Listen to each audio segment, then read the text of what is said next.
Supportrices, supporters et fans de l'OL, bonjour à toutes, bonjour à tous, bienvenue sur ma chaîne pour cette nouvelle vidéo. Bon, oh oui, regardez, c'est l'avant-match, Stade de Reims Olympique Lyonnais, ce sera ce dimanche et on va regarder ensemble le menu du jour et les 3 points, suivez donc les mouches s'il vous plaît. Première partie, on aura 90 minutes cette fois-ci pour convaincre et non pas 45 comme on a l'habitude de voir trop récemment.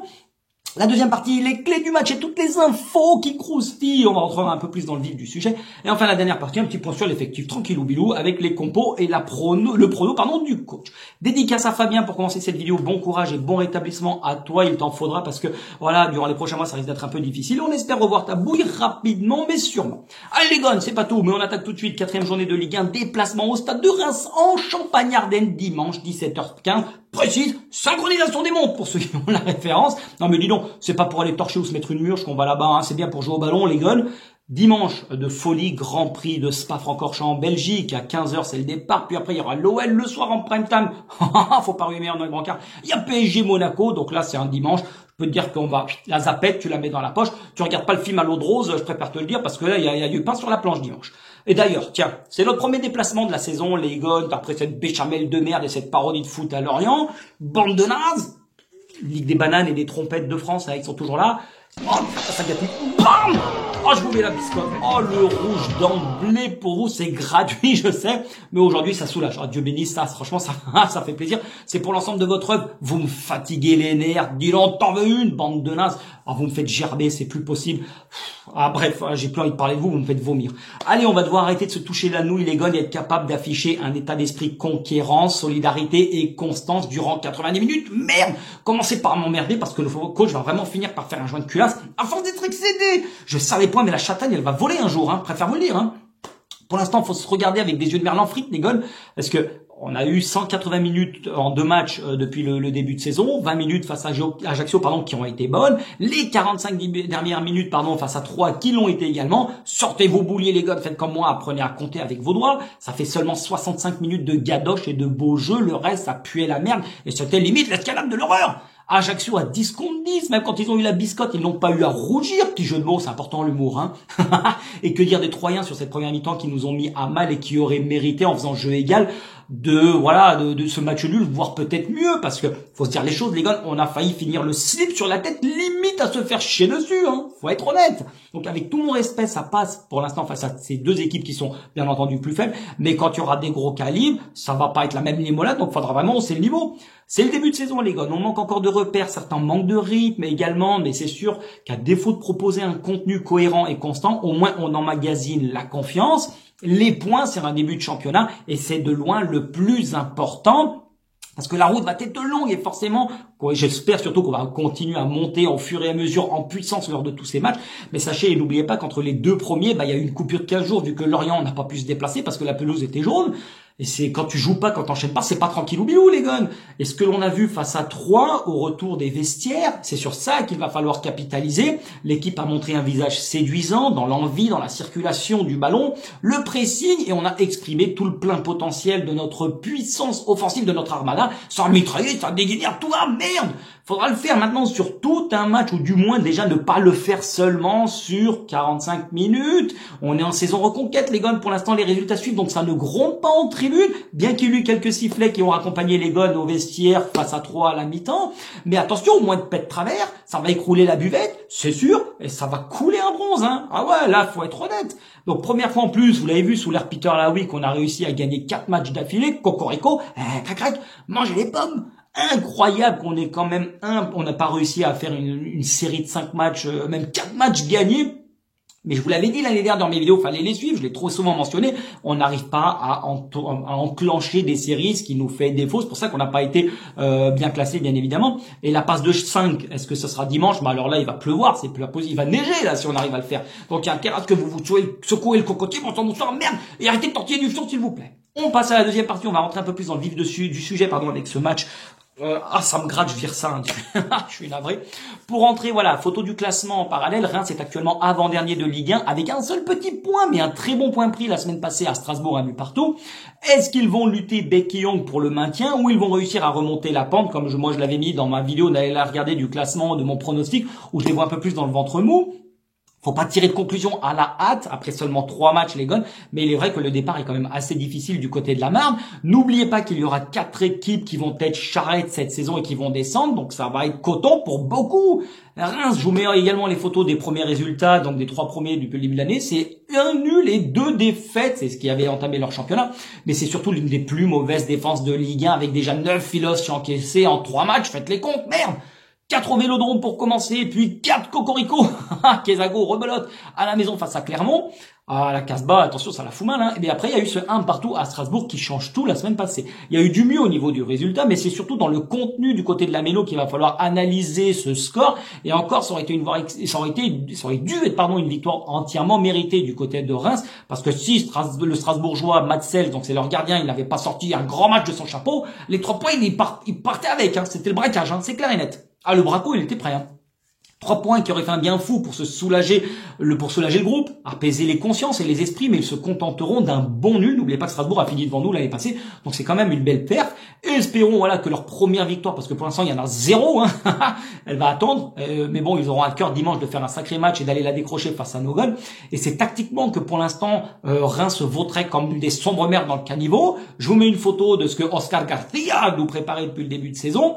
Il a commencé avec un 4-3-3 à Marseille, puis 3-4-2-1 face à Clermont. Bam! On change tout. 3-4-1-2 à Strasbourg. Et c'est offensivement que Reims vraiment a marqué les esprits, parce que ils ont déjà depuis le début de saison toujours scoré à chaque match avec Folarin Balogun, j'ai envie de le dire comme ça, un peu d'exotisme. 3 des 4 buts marqués par Reims. Donc il sera surveillé ou à sabater, vous me faites comme vous voulez, s'il prend ses aises. C'est surtout avec Ito que l'entente et la paire de devant a été bonne, ce qui a bien marché. Ça a permis à l'équipe de se procurer pas mal d'occasions.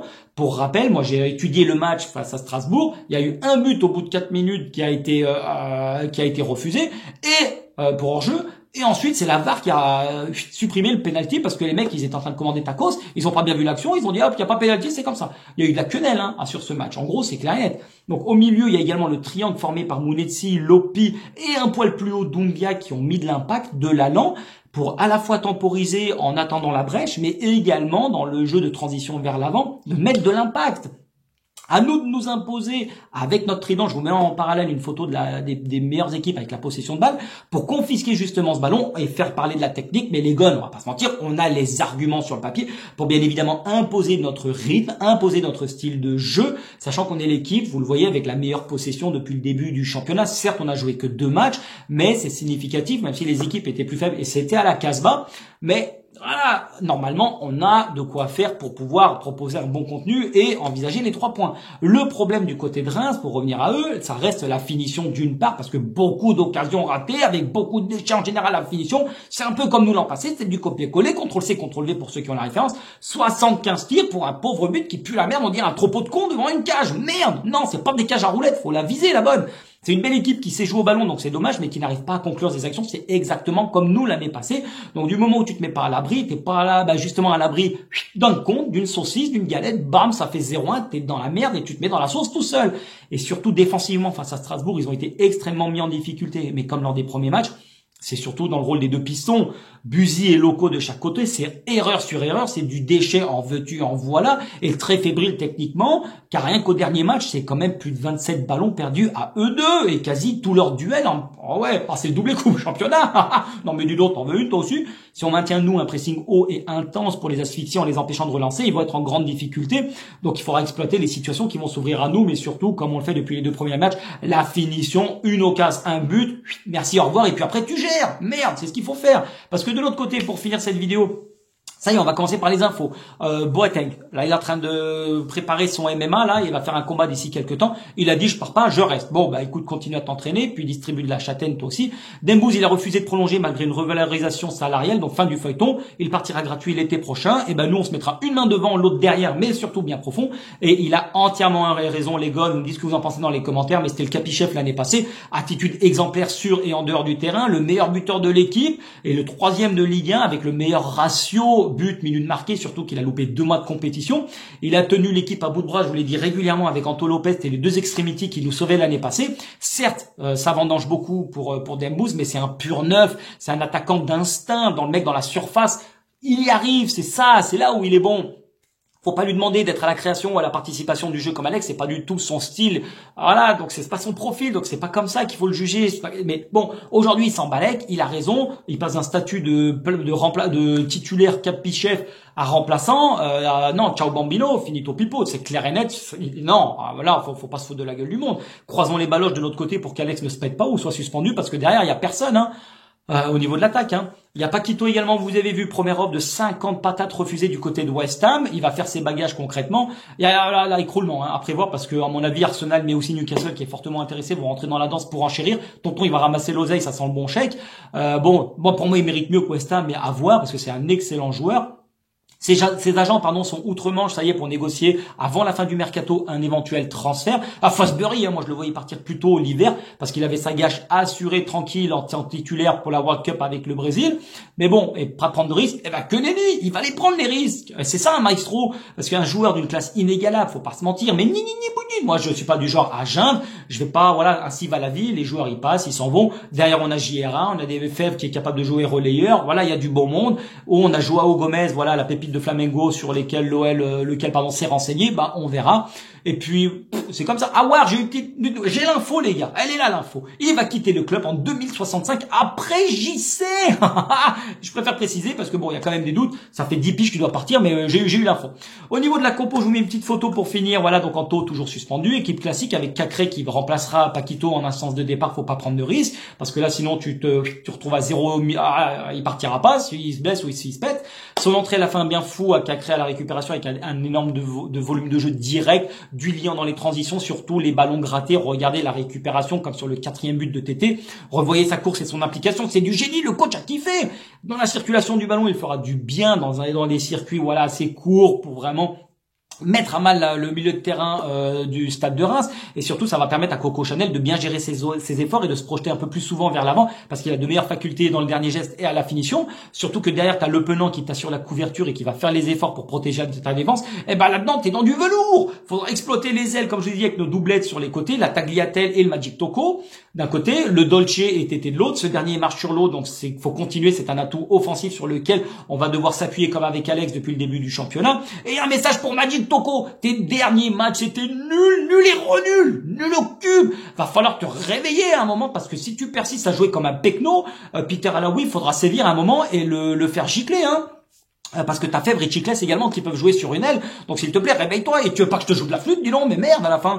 Gardons un bon état d'esprit les gones. Ne jouons pas en équipe désorganisée comme en première mi-temps face à 3 où on a pris l'eau de toutes parts. Oh, c'était affreux à voir, donc c'est inadmissible. Le résultat viendra de lui-même si vous mettez les mêmes ingrédients que face à 3 lors de la seconde mi-temps. Je ne vois pas pourquoi on n'arriverait pas à ramener un bon résultat du Stade de Reims. Et le coach finit sur ça avec une victoire 3-1. C'est tout pour aujourd'hui les gones. J'espère que ça vous a plu. N'hésitez pas à me dire ce que vous en pensez dans les commentaires. Pouce vers le haut, mais je m'en balais, vous avez compris. Vous êtes de plus en plus nombreux, ça me fait extrêmement plaisir et un grand merci à toutes et à tous, vraiment infiniment, ça me fait plaisir de partager, voilà, une passion que l'on a commune. D'ici là, portez-vous bien, bon match à vous. N'oubliez pas, l'Olympique Lyonnais est et restera une formidable raison d'être heureux. Tchuss les gars, profitez du soleil, arrêtez de m'emmerder, barrez-vous, allez, foutez-moi le camp, vous m'emmerdez. Allez, belle journée, ciao les gars.